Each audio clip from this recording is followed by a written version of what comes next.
আজকে তো মানুষ কম।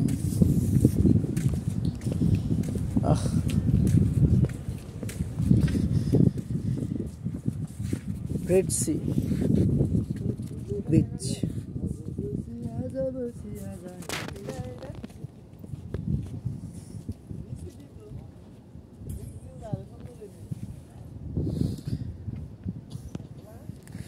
This is too wonderful beach.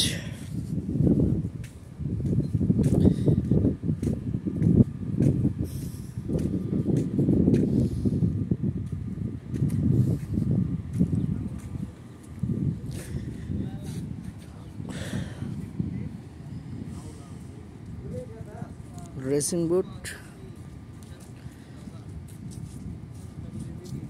এই জায়গার মধ্যে অনেক প্রভাবশালীরা এসে ঘুরে। বিচের সামনে ওই পাশে আছে বসার জায়গা। এটা হচ্ছে লাহাজাত ক্যাফ মোমো ক্যাফে, যেটাতে আমি কাজ করি বর্তমানে। খুবই ভালো উন্নতমানের একটি দোকান, খুব ভালো। এখানে যে এই বিচে ঢেউ খেলতেছে, এটা লোহিত সাগরের একটা বিচ। পাশে ঢুকছে, আর ওই যে ভবনটা আছে ওই পাশে হচ্ছে মূল সাগর, যে সাগর আরব সাগরে পতিত হয়েছে।